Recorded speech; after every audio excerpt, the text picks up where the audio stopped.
Thanks everyone for joining us this evening. I'm Alex Joyce. I'm a board member with Building a Better Bend, and we are thrilled to have everyone here this evening for a really exciting conversation.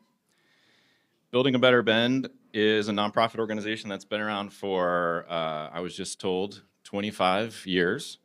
We got to update our speaker notes here. With the mission of bringing expert speakers to town to share their experience as professionals in ways that we hope can sort of positively affect the way that our city grows over time. So many of my fellow board members are in the audience this evening, and I'd like to invite them to stand up because it takes a village to put these things on, so we want to acknowledge all the hard work.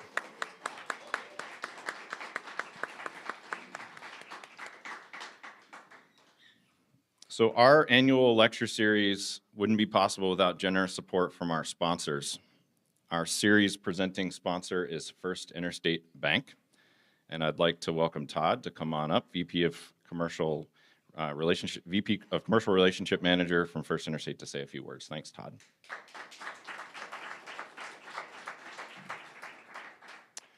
Good evening, everybody. Just want to say thank you for coming. We're honored to be a sponsor of Build a Better Bend for, I think this is 4 or 5 years now. So thank you again for coming. We're excited for the presentation.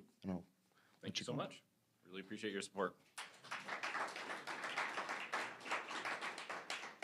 We'd also like to thank Brooks Resources, Cascadia Partners, the City of Bend, and Walker Macy for their support in making this lecture series happen. Thanks to each of these organizations. Additionally, we have a long list of partners for this year's series. They include Project, Ashley Vance Engineering, Kittleson Associates, Bend Parks and Rec, DKS Associates, Sarah Architects, Momenticize Construction, 10 Over Studios, GBD Architects, Killian Pacific, and LRS Architects. Thank you all for your support so much.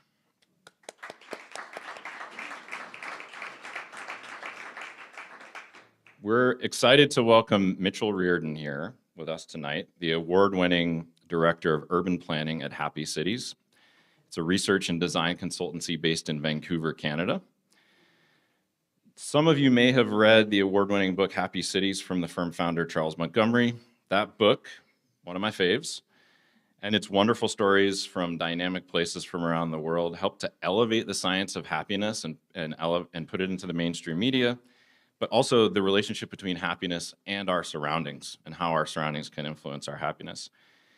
So Happy Cities is unique in the planning and design world as a firm that blends research into human behavior with applied urban design, a process that creates beloved places that become the center of life, socializing, and celebration for communities around the world.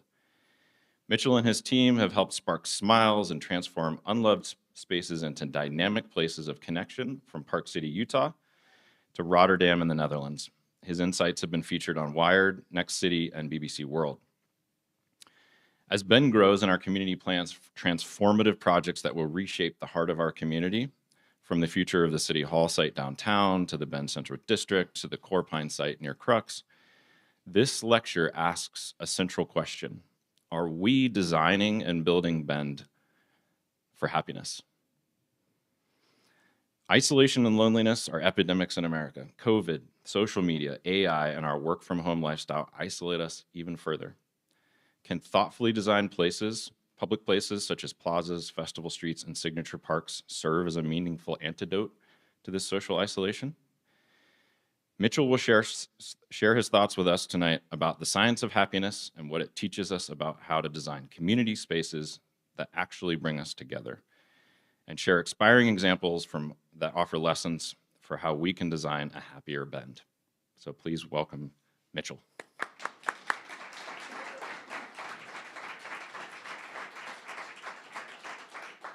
Thank you, Alex. Thank you, Building a Better Bend, and thank you, everybody, for coming tonight. It's such a pleasure to be here and have a chance to get to know your city just a little bit. It's a really wonderful place. Public space, it's a platform for so many important events: parties, protests, playgrounds, and places to meet friends. Public spaces are cradles for social resilience, and great public spaces, big and small, address an array of community needs. But before we get to those lofty ambitions, I'd like to start by underlining the subtle everyday power of public space. Two everyday moments come to mind. In one, a group of people gather at a plaza in Vancouver. In the second, a tourist stands lost on a Seattle sidewalk. The tourist looks lost, confused, and totally helpless. But this wasn't an accident. They were a Happy City plant. We wanted to test how urban design influenced the way people interacted with each other. We set up our lost tourists at two locations only a few blocks apart in Capitol Hill. One location was dominated by a big blank wall. The other had many small shops, patios, and lots of visual interests, an active edge, so to speak. The first task for our lost tourists was to look so lost that passersby would take pity on them and stop and ask if they needed help. They couldn't ask for the help. If someone stopped, then they said, look, I'm trying to meet a friend. I know it's somewhere around here. My phone is dead. Could I borrow yours? And whether the passerby said yes or no, they then proceeded with, I'm so terrible with directions and I'm completely turned around. Could you just take me there? And the difference in responses was striking. At the active edge, people were 5 times more likely to stop and offer help. No one at the blank wall let our lost tourist borrow their phone. And people at the active edge were 4 times as likely to actually guide the lost tourist to the park. Meanwhile, at our plaza in Vancouver, a woman is occupied with her young child. She leaves her purse at the plaza only to realize hours later that it's missing. She's visiting from Australia. She's in a city of 2 million people. Remarkably, someone finds the plaza and through some detective work, reaches out to the hotel, gets the woman her purse back within 24 hours. While the lost purse and subsequent return unfolded completely by pure chance, the woman's visit to the plaza did not.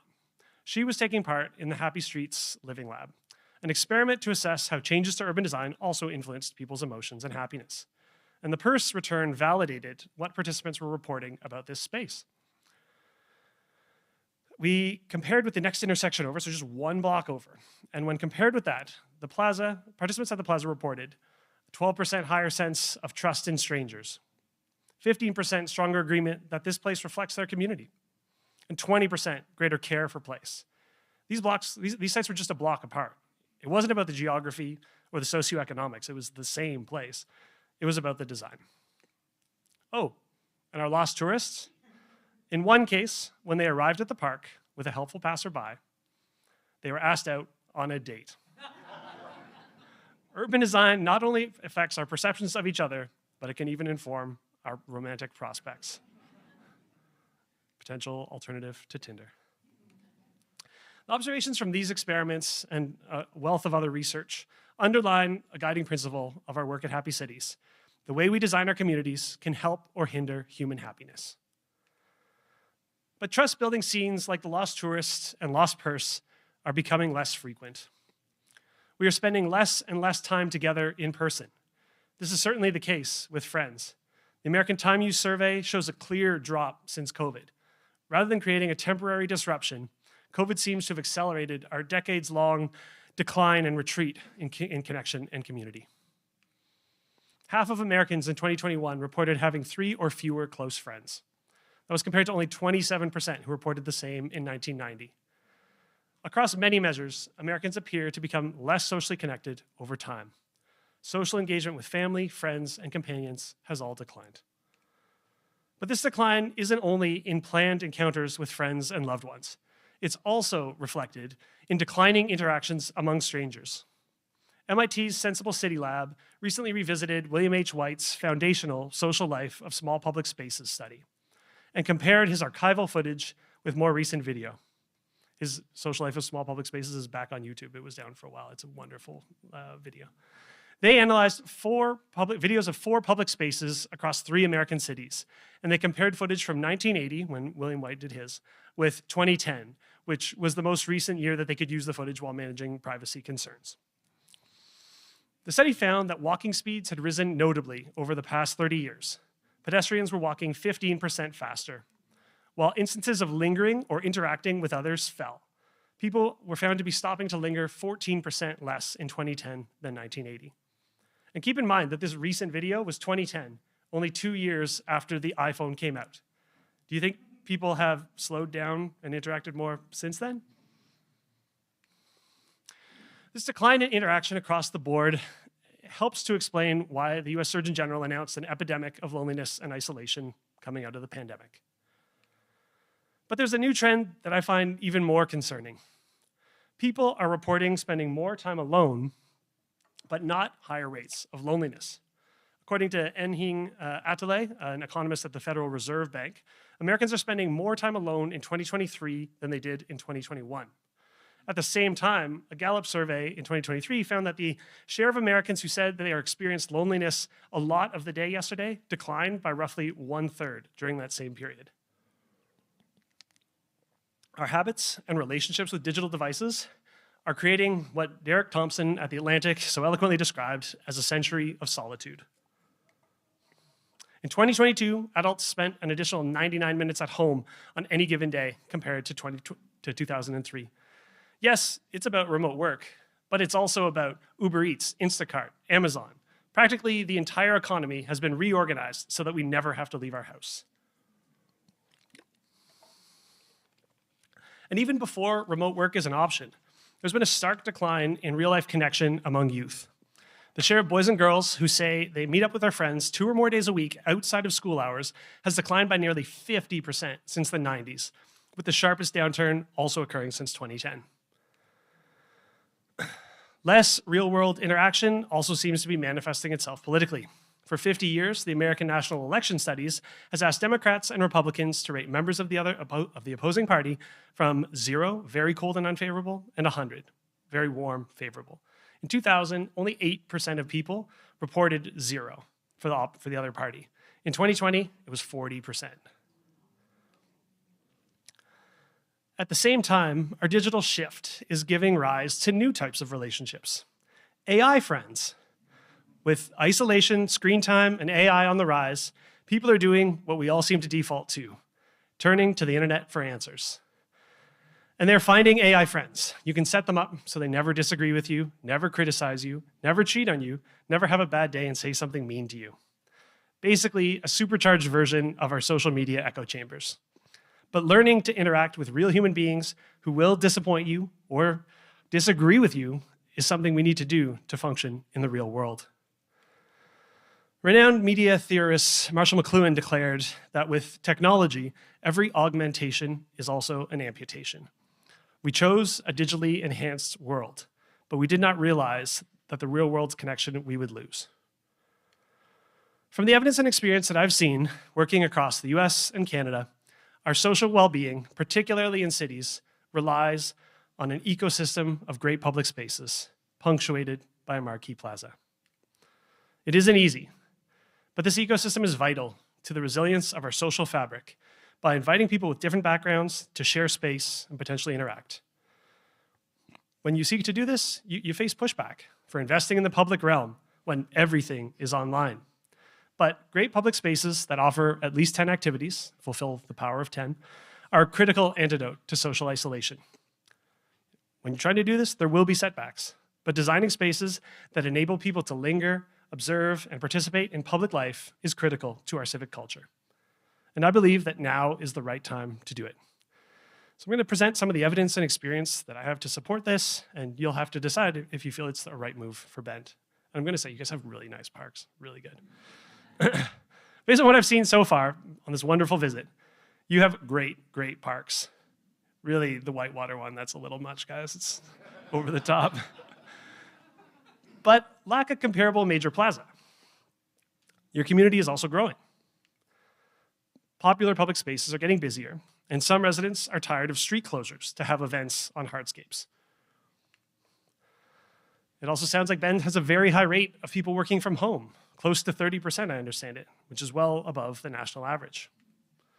And anecdotally, I've heard that everyone who's moved to Bend recently is getting paid by Silicon Valley, and that everyone works from their bedroom and leaves their house far less than they used to. And the second point aligns with national data that we showed earlier, but Bend seems to have this trend on steroids. To the first point, everybody hates on California. It's a fact. But welcoming newcomers is critical to a strong civic culture, to social connection and friendliness, not only for newcomers, but for your whole community. I was home visiting my parents over Easter. They live in Rossland, a small town in interior British Columbia. It's 3,000 people.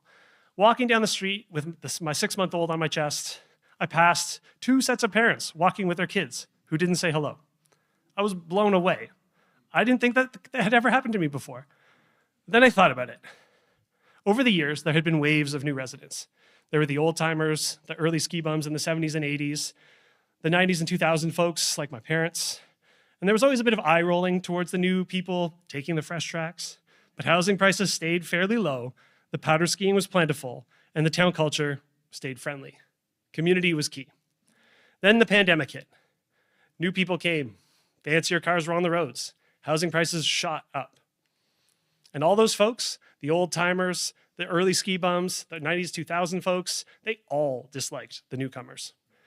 So they're less friendly towards them. And in turn, they're less friendly towards others that they don't recognize.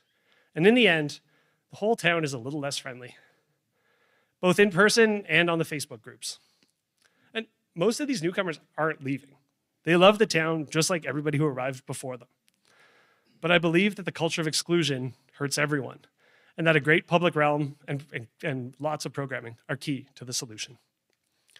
None of it is easy.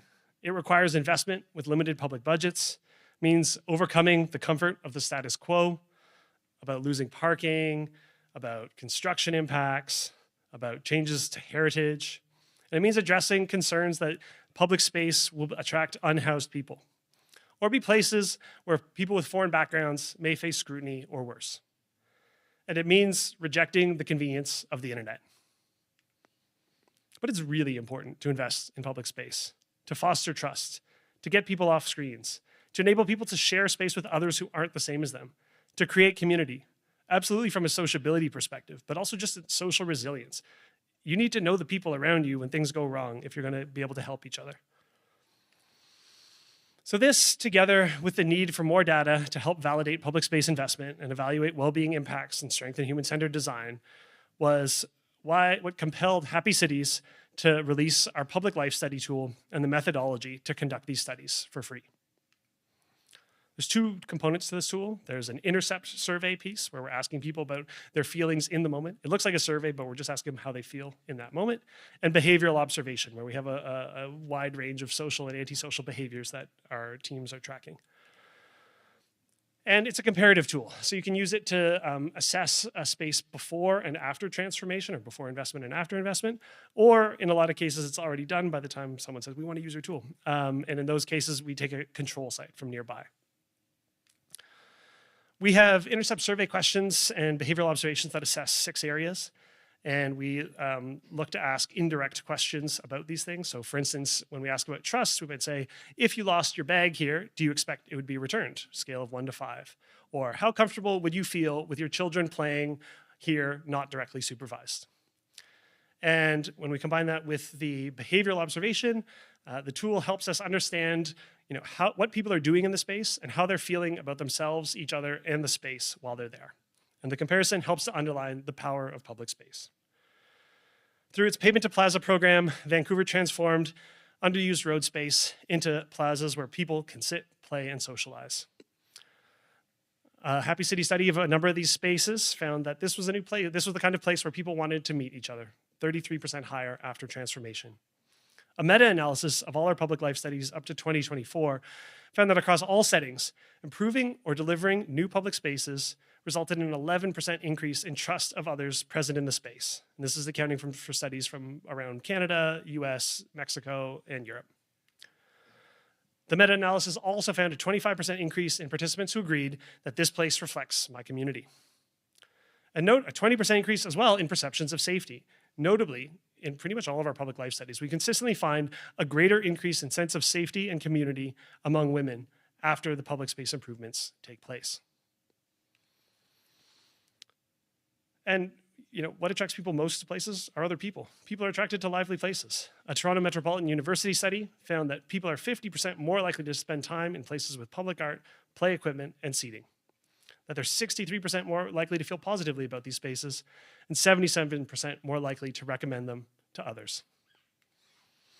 In turn, lively public spaces can drive business.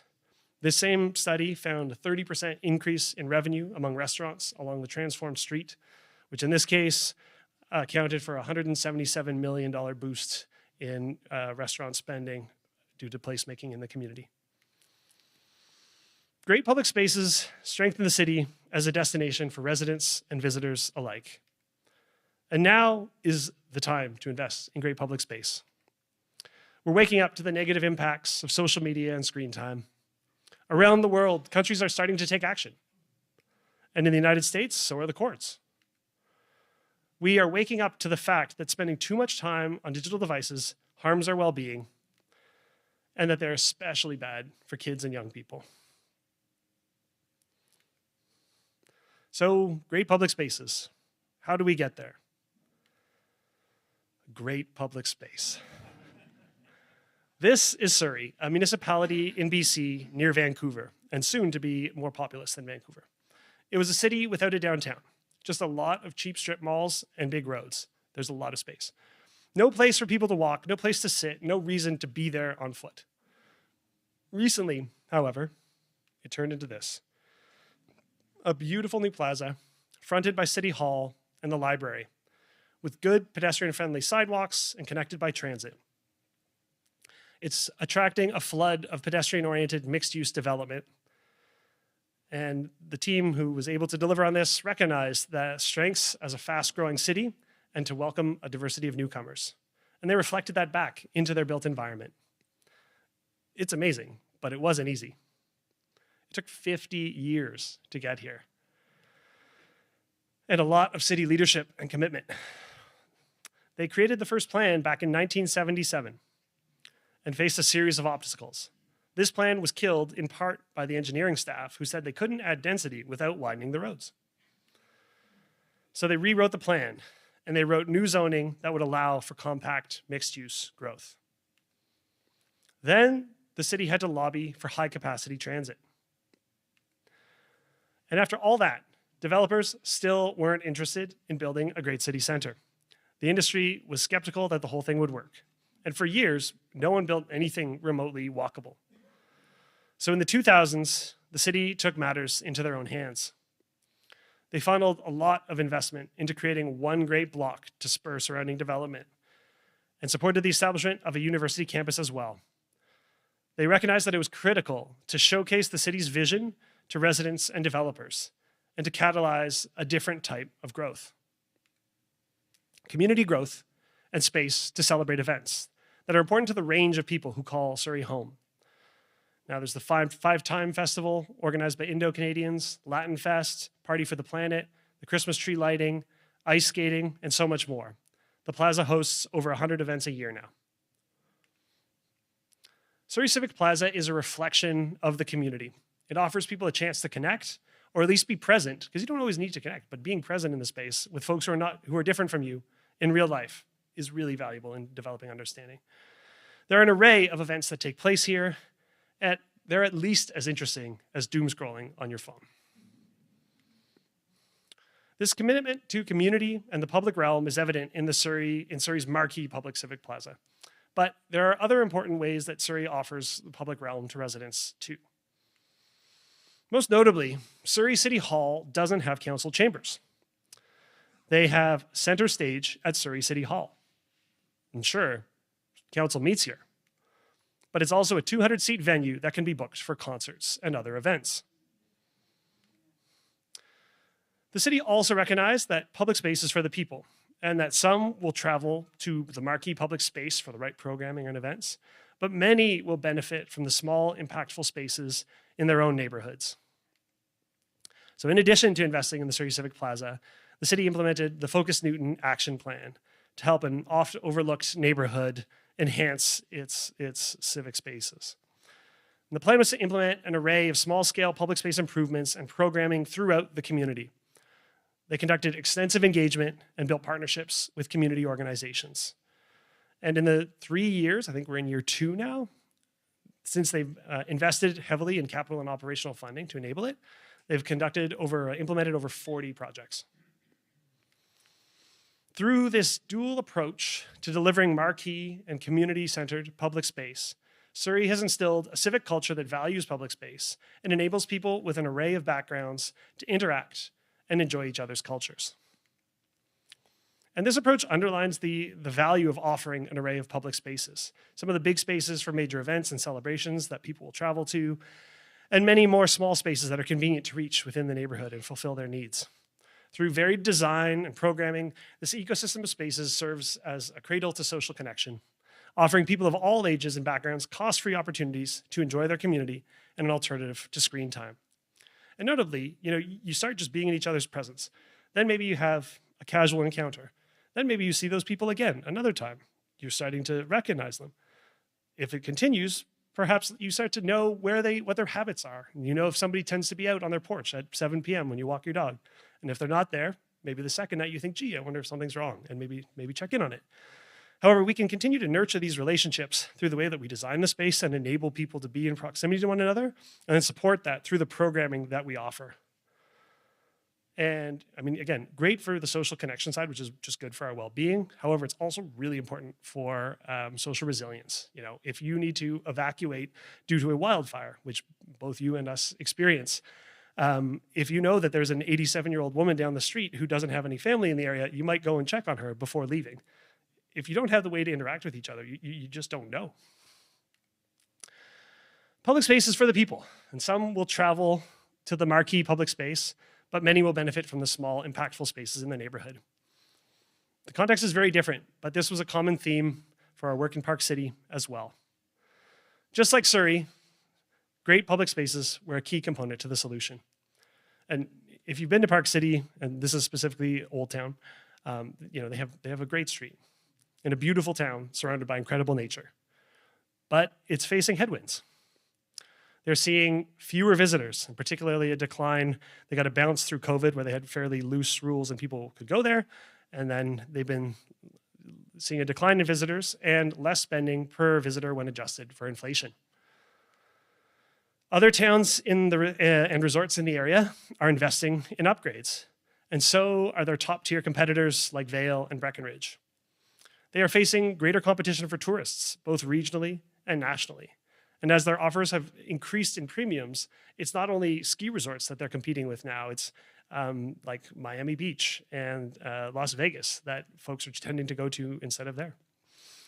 As a resort town with national appeal, there are many second or even third homes that sit empty most of the year. And the empty homes can make for empty streets. This was a warm evening in July. It was like a Wednesday, but it's a warm evening in July. When it's busy, though, it gets really busy. People drive with purpose, but also simply circling around looking for on-street parking. The congestion deters visitors, it hurts residents, makes it harder to attract workers, and it really takes away from this historic and beautiful Main Street. And these challenges have been punctuated by the loss of the Sundance Film Festival, which had its last year there this year. And all with the 2034 Olympics looming, where they're a co-host. The challenges were complex, and after convening the Main Street Area Plan Committee, we saw that the perspectives varied considerably. We worked with the committee, consisting of residents and local business owners, because it was vital that the plan was directed by them, and where at the least they could share their concerns with some of the direction. We also had empathy for council and recognized that change was a hard decision to support in a part-time job in a small community where you'd regularly see people who oppose the change you're trying to make. It's no fun to get yelled at the grocery store or your kid's soccer game for a job that pays 25 grand a year. So we focused on things that would benefit local residents and businesses, and that councillors could talk about in terms of benefiting locals. Boosting local businesses, making commuting easier for workers, enhancing the historic appeal of their pride here, and offering a premium pedestrian experience. We harnessed the potential for infrastructure and tourism development, renewing their parking garage and bus depot as something that could be much more than parking, and reframing on-street parking away from a parking question into one about resident and visitor experience. We ensured that the new and essential development would help to cover the costs of transformation, and in creating a park once parking strategy where visitors parked at their hotels and then just walked from there, created the conditions for a more lively streetscape. And just to increase the amount of hotel space, because there's really a shortage in the area. The plan also included housing for residents, with 30 dedicated workforce housing units situated on city-owned land in a location with a reasonable likelihood of being approved. And these strategies helped to build support for the plan. But a key question remained: how to sustain a lively Main Street throughout the year.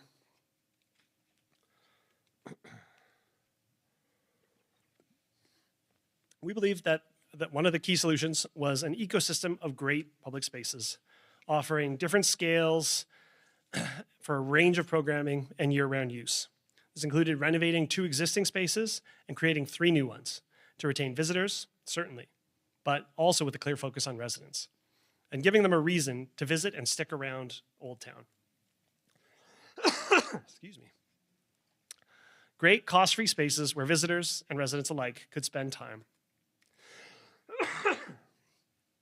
And this included a new marquee plaza for community celebrations, taking up a significant space of post office expansion. This would be perfect for the Olympics and smaller community festivals alike. And this also included an extension to a new plaza in front of a warmer, more welcoming City Hall entrance, all while maintaining the historic portion of the post office and building and supporting new businesses within it.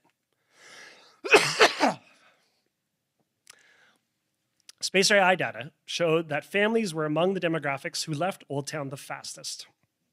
Upgrades to the beloved Miners Park, including mining-inspired play features for kids of all ages, space for live performance or video projection on the walls, and way better bathrooms, were all designed to strengthen the appeal and boost the social connection and retention here. And to get Junior off the darn iPad when you paid all this money to go on a trip. At the bottom of the Old Town Hill, and close to the largest share of residents, we proposed to transform an underused community park into a playground and plaza for casual and intimate local connection among neighbors, to again deliver something directly to community with a focus on community. While at the top of the hill, a parking lot is set to be decked over with a plaza complete with, oh, it's okay, I've got some. No, I'm good, thank you. I appreciate it. Complete with space for skating, public art, and patio extensions for neighboring restaurants. And through these efforts, we sought to create an ecosystem of sticky spaces that encourage people to linger and mingle all the way down and up Main Street. Ample space for programming and a narrative for counselors about everything the plan would do for residents. And in seeking to deliver this, together with all this great public space, together with new development, the intent was to deliver enhancements for the community, and in doing so, enhance its authenticity, also attracting tourists. This plan needed to address many challenges and meet many needs. But through the process, great public space became central to the public understanding that this was indeed a community-first plan. And this created an array of opportunities to enhance social connection and offer an antidote to social isolation. After significant public engagement and lots of media discussion, the plan was approved in February 2025, and the civil engineering and feasibility studies are nearing completion today. I'm no expert on Bend, but it's clear by the sheer number of people in this room that many people here care deeply about their community. From what I've seen working across the US and Canada, our communities need these great public spaces and key plazas to thrive. And that's like the shipyards in North Vancouver. It's vital to repairing the social fabric in the midst of a social awakening around the harms of too much screen time and major social challenges and change that we all face. I believe now is the right time to do it. Are you ready to work together to find the common ground to make the trade-offs needed to deliver this? Great public space starts with great community commitment. You have the power to create this vision. You have the power to get people off their screens and out of their homes, face to face with each other. And you have the power to create an ecosystem of great public spaces that will shape your civic future for decades to come. Thank you.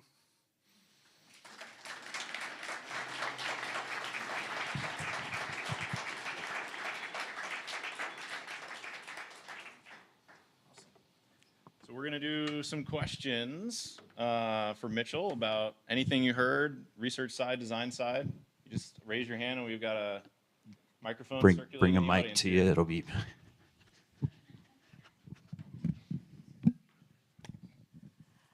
Thank you so much. This was a really great presentation. And I was really struck by one of the photos that you had up there that had a one-way street and then a bus lane going the other way. And I was wondering if you could speak a little bit to how, you mentioned moving away from car culture and making walkable spaces. If you could talk a little bit about how transit fits into this whole picture of happy cities. Yeah, absolutely. So I'll speak to that specific example, which was in Park City. Currently, it's two-way traffic, and people just cycle around looking for a lot of the on-street parking.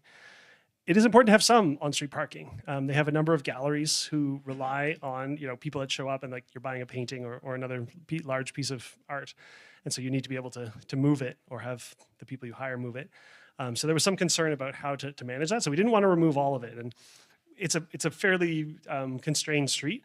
And so in this case, we sought to make it one way. There's a street right kind of on the other side of it, like the next block over. It's a short block, like 90 feet, that serves as two-way traffic, but was part of the solution to enable like the cycle of traffic. So you go down one way, come up the other. But the street is also on a hill. And so there was a lot of concern that if you didn't have some easy way to get up and down, or to get up, that a lot of folks just wouldn't go up. And so businesses at the top of the hill could suffer. And so that's where the idea of offering a dedicated shuttle that would go up, that was its dedicated lane, it would go up on its own and it would stop frequently along there and not be impeded by cars, and then just come back down the same way. And the idea was to really help, we tried to create these other carrots to help encourage people to get to the top of the hill, but that was just one way to make it a little more accessible and help to assuage some of the concerns around the loss of parking on that street. Importantly, in this location and where the car has been king for so long, it was super important to also account for the parking. So another catalyst for this project, I mentioned it really briefly, but they have a parking garage that requires major renovation or complete demolition and renewal, which is a pretty expensive project in itself. And so to their credit, they sought to turn this into something more than just parking. And so with a lot of underground parking being proposed at various locations, and including the bus depot going under one of the hotels, we just made a lot better use of the space and ended up with no net loss of parking within the area. We just moved a lot of it off Main Street to do that. And that was with Kimley Horn. They're great transportation folks. Other questions?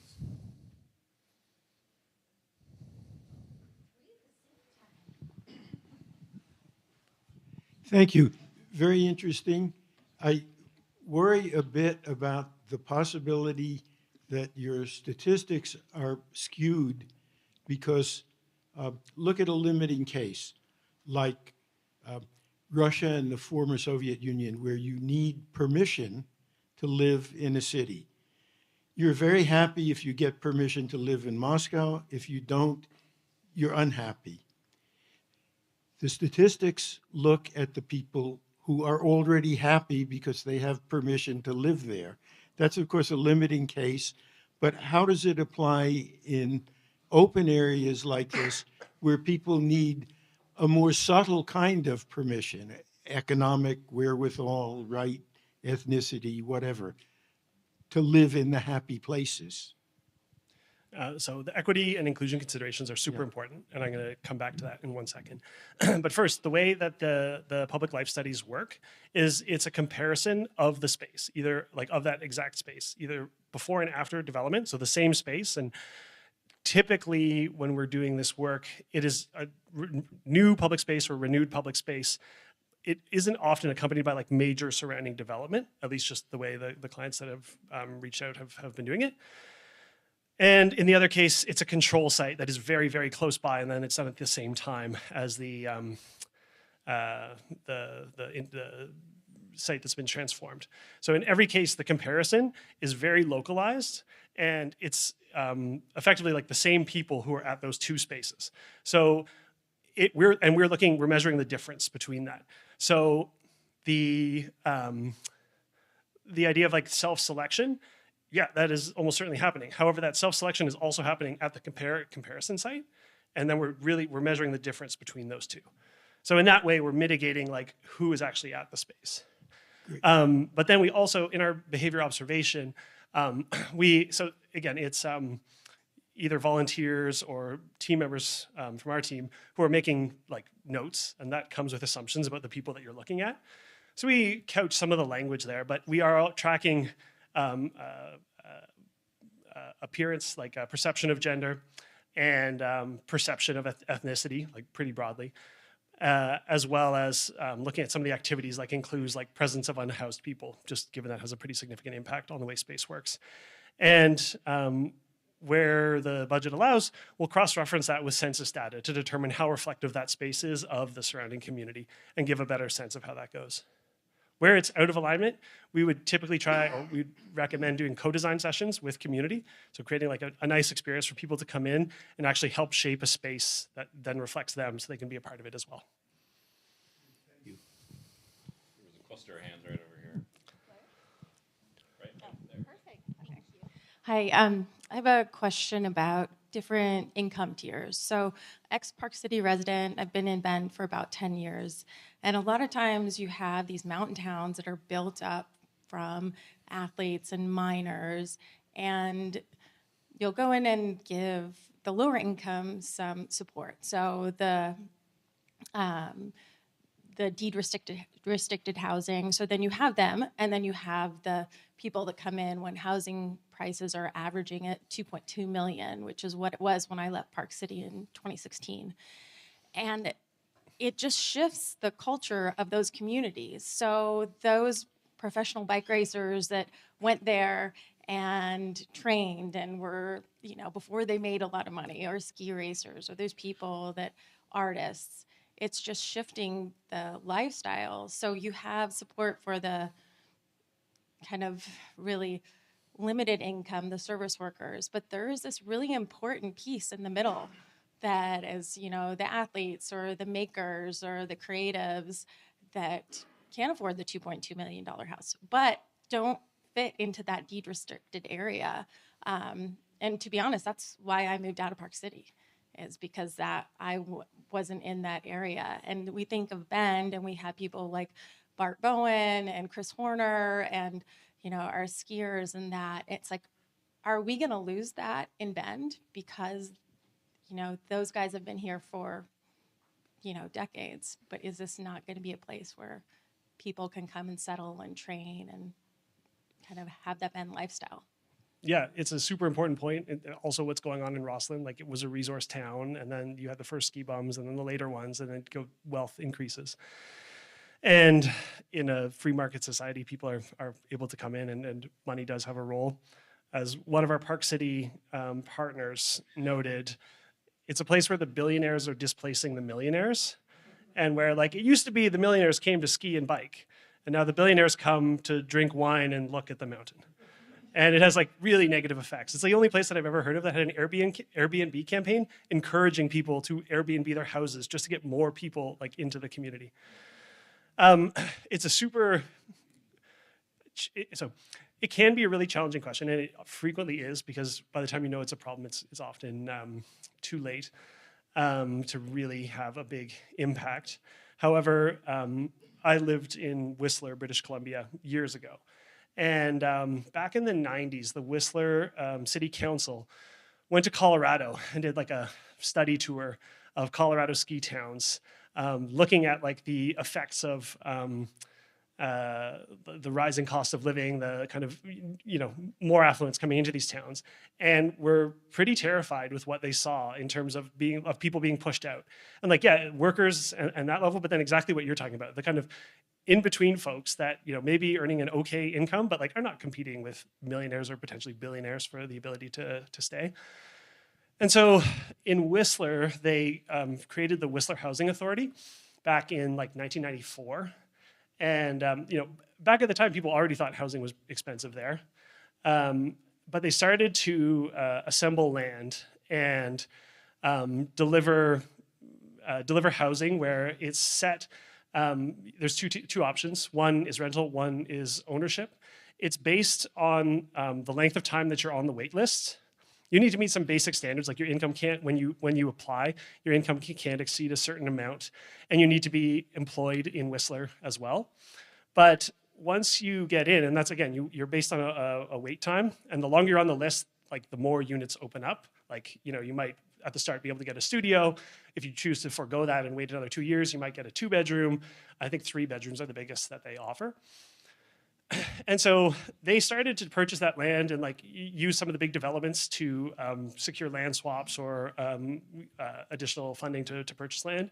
And then the 2010 Olympics came, and they made a huge move to create a whole new neighborhood in Whistler where it was where the athletes were staying at the time, but that whole area, which is over 1,000 units, is all within this system. And it has been a pretty effective way of enabling people who live there to stay there. And so the rent side, it's partially means controlled. You need to have a certain income to get in. You can stay as long as you're working. The ownership side, you also wait lists, and you purchase the unit. And then the increase, like if you stay in the unit for a certain number of years, is based on the inflation, like overall inflation during that time. So it's a fixed cap that you can sell it for. That means like you're not moving there, like you're not gonna make a big investment off your house if you stayed 10 years. But it means that it remains fairly affordable, considering all the housing costs that come with it. It was, I think, a lot easier to have started that in the 90s. But then just swinging with the Olympics to be able to use that to create like a ton of new housing was really effective. For Park City, with the Olympics coming, like they do have a chance. There's been a lot of development, so there's not a ton of land available without like opening up some of the other areas. But I mean, that's the most effective solution that I've seen. Got a couple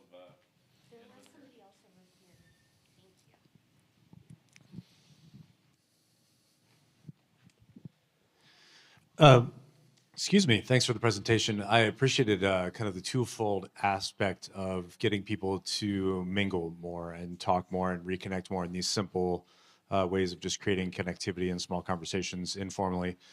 And I really love that part of it. I live here in Bend, and I'm a human happiness expert, so I love this kind of presentation.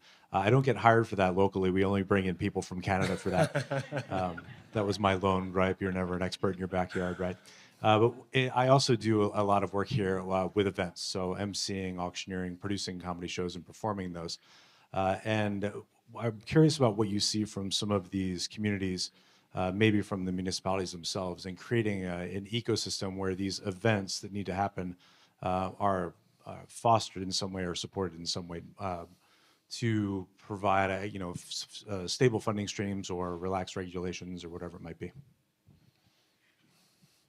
I feel like in the work we've done, there's a few different approaches that tend to come in to support it.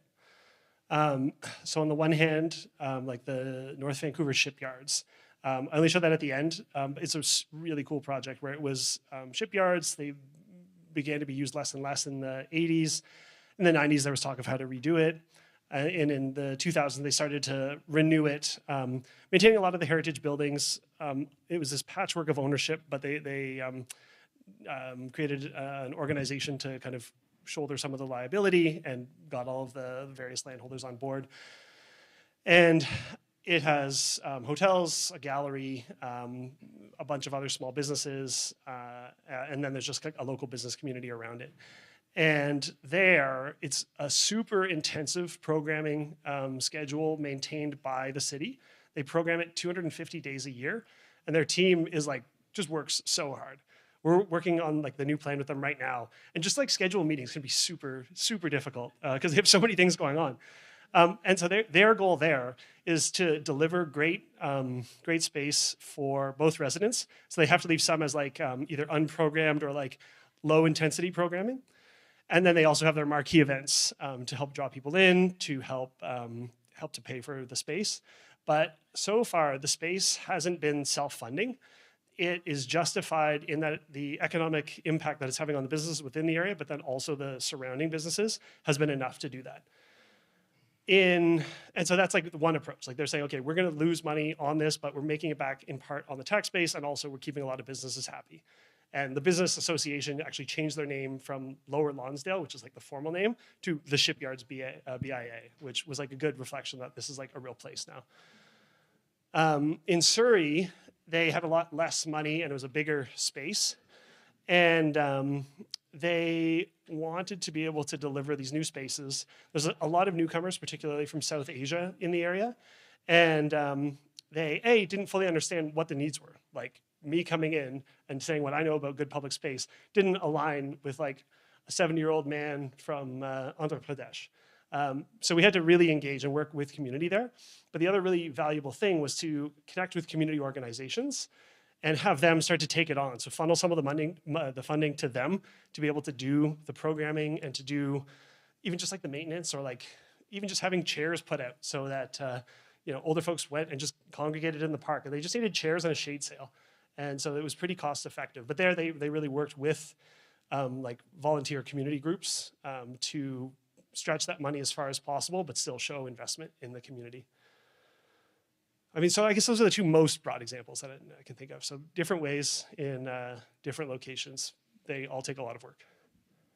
Yeah, underscoring the point that building it is not quite enough. You still got to actively nurture the programming and all of that. Yeah. Maybe we've got time for 2 or 3 more. I think we haven't been over on this side very much. Also note the Shipyards has a lot of covered space. Like it's still public and it's open. There's no walls, but that really helps in a place like I think we get a lot more rain than you guys. But to have that to kind of just like shift the different types of space and where you have the events and how you have like varied appeal that is going to work in different settings. Awesome. Thank you so much. I'm Ilana. I think you have, this captive audience. We're all so happy to be living here, and we want to protect Bend and also make room for continual new people and new generations that are coming in. So I'm curious, if you had a magic wand, I know you don't live here, but if you could look at the next 10 to 20 years and you had 3 policy ideas, what would you say? I mean, I think the first would be to establish the housing authority and start to get that land of like a land bank for. I mean, it can be low-income earners, but it's also middle-income earners, like just based on the time spent there, and it also reflects a commitment to the community that you actually want to be there. I think that's pretty important in at least this kind of, we're still in like the pandemic hangover of like just prices have just gone up so much, and it makes it hard for tradespeople to be able to work and to live in the community where they work, which in turn makes it more expensive to build the things, which makes it harder for them to live here. So that would be like, I think one really, really valuable one. I would do that in mixed use areas. I spread it throughout the whole area, but wherever new development is happening, or like it sounds like the east side is where attention is turning for new development, to account for great small public spaces, like you want your varying sizes for varying needs, but to ensure that new development is accompanied by new public spaces, and to have them ready when people move in, like the place we went today. What was that called? Discovery Corner. Like having the plaza in place as people are moving in, that first year is when people are most suggestible to new behaviors. And so if you have the space there, and people then are like, oh, I have a great public space, let's use it. If they live there for 5 years, then you add it, like sure, they're gonna come, but it isn't just like embedded into their daily lives as easily.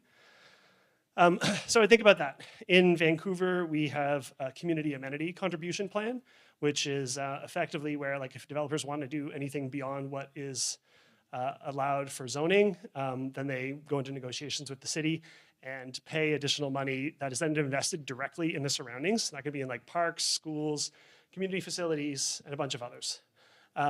It worked really effectively up until like 2012 or so, when the city really started to rely on that money, like kind of count on it in their budgets. And so they were then kind of relying on the developers to ask for that, and they kind of lost the ability to quite deliver in the same way. But finding like direct funding and ensuring that those spaces are in place when people move in is a really valuable step to building community. And also noting that you're getting more multi-unit buildings. Some of the units may be smaller. Having free third spaces, like good parks and plazas and an array of activities, hitting that power of 10, like you don't need a lot of space to fit 10 activities in there, is a really valuable way of like creating this like hub of community, and it's especially valuable where housing units might be a little bit smaller. So that's going to be two. I'm going to maybe cheat a little and say that housing authority, and then having that space there, and the CAC or another similar funding mechanism to deliver it. There was another question.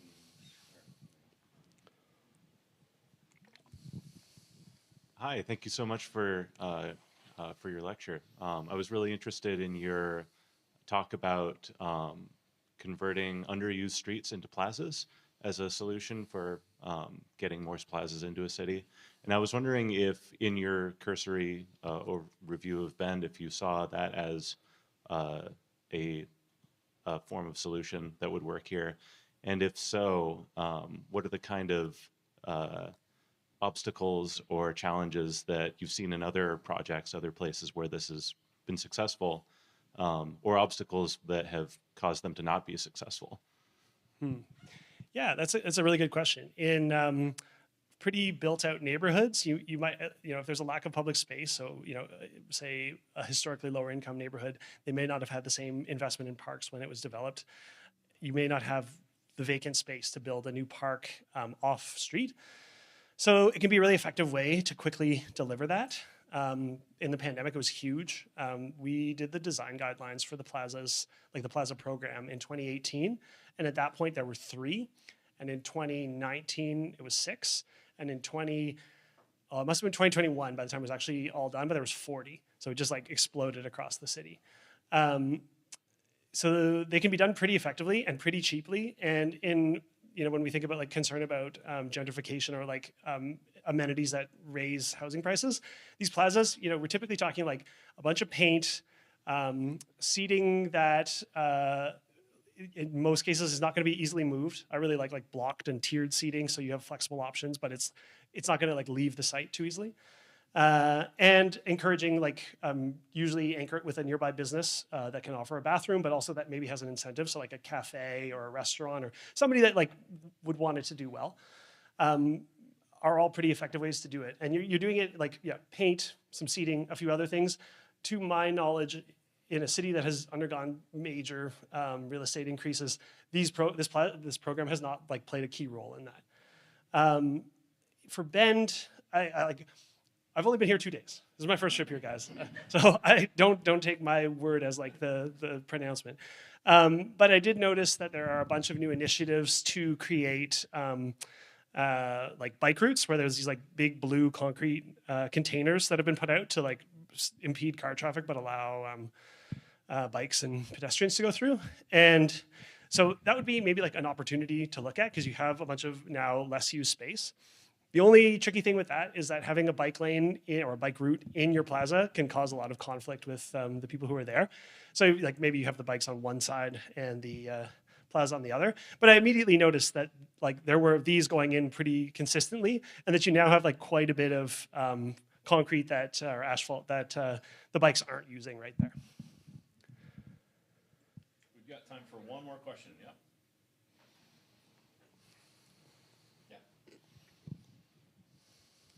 Grocery stores. I live in a neighborhood, in an area where they're in every empty lot, they're putting up huge housing units. And so it's getting more and more packed with dwellings, and there aren't any grocery stores, hardware stores, basic need places for people to walk to. Yes, they're important. We were actually talking about this yesterday. That you're seeing in a lot of places, and I can't say I saw this in Bend, so I'm not going to speak specifically here, but there are a lot of places, like in British Columbia, the province, which is the equivalent of the state, has really pushed municipalities to increase density. A lot of the kind of further afield locations or just more suburban areas of Metro Vancouver have typically been, detached homes or relatively low density, and now along transit routes, for instance, the province requires that you have a minimum of, or it's zoned for a minimum of 6 units. So there's a whole bunch of things like that. And what we're seeing in some places is more density with an okay bus, maybe it comes every 30 minutes, and then not much mixed use. And those are those are really problematic places because it's not like, okay, you added density, but it's not really walkable. Like if there's nothing to walk to, it's not going to help. So making sure that you have like mixed use at ground level is really important, I think, in a lot of places. And also, I feel like in British Columbia, they've just gone too far on where that density is enabled by a bus route. A bus coming every 30 minutes is probably not keeping a family of 4 from owning a car, or maybe 2. And so there needs to be the services to accompany that. Specifically with grocery stores, they are wonderful hubs. I don't know about the US, but in Canada, we only have like a few chains that just like absolutely dominate the market and have been repeatedly found with price gouging and like various other shady measures.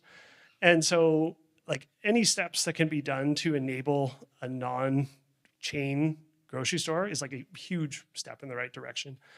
But any grocery store is still like to have one within walkable distance, like let's say, I don't know, a 10-minute walk shed of your building is a really important thing and could be accounted for in zoning measures. In Park City, we worked with Zion Public Finance. They're like land economics and real estate specialists and data wizards. And so they were using their incredibly detailed Placer AI data, which we don't have access to in Canada, but gives you really specific information, which if you're using it for good is good, but it kind of scares me about how little restriction there is there. But that included an analysis of where visitors went before and after they came to Old Town. And one of the top locations for both was the grocery store, because there's no grocery store there, and then all the restaurants are really expensive. So in the recommendations, they included in the new development to have a grocery store so that, A, residents can just walk to it.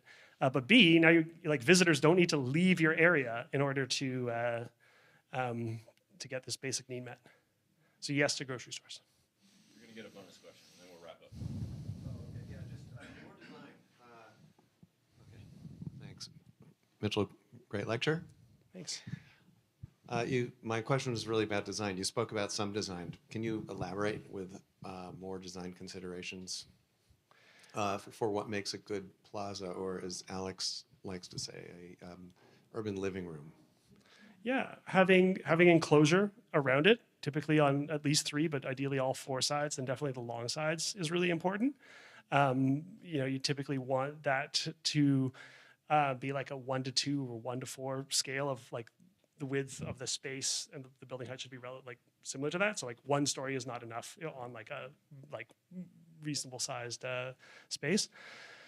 So having good enclosure, really helpful. Fewer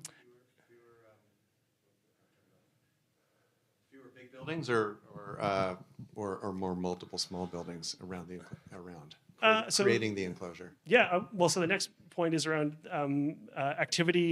sustaining activity that is not directly connected to the plaza or park. So having, say, more, whether it's one building with lots of like small CRUs at ground level or lots of little buildings, just having, like we call it doorknob density, and just having more doorknobs is usually a good thing. There's some use things, there's particularities, but that's like a really rough one to account for. Street trees, really good. Greenery, street trees are great for your health, for your well-being, for shade, for cooling down. Also really key. And then enabling a range of activities. And that can be like pickleball and or ping pong and just some pathways that like especially young kids start to ride bikes on, and some space for picnics, and maybe there's a basketball court or just a hoop, and maybe there's a splash pad. If there's enough space, there could be a dog park. Dog parks are like incredible engines of sociability. But you can fit a lot in there and meet a range of needs pretty easily. If you have the space, what's really nice is to not program everything, to leave some of it for people to do their own activities and use it in the ways that they want to see fit. Vancouver, a couple of years ago, permitted like open alcohol in parks. That was a new thing for us. And so having like some of the green space that is just not programmed lets people just like have picnics and a bottle of wine where that was previously illegal. And so that range of things, like just things that can keep the space active, and a range of activities for a range of people. So, kids, families, older adults are kind of like key ones. And then through a range of periods of the day. So like dog parks are super active at 7 or 8 in the morning when a lot of other activities are not occurring. So those would be kind of 4 principles for it.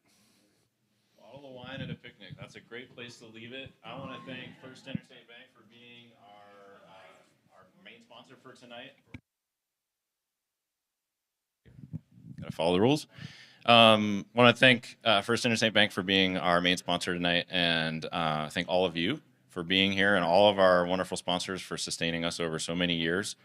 I hope everyone will grab a plate, fill it up, and hang out and chat about making Bend a happier place. Thank you all for being here tonight.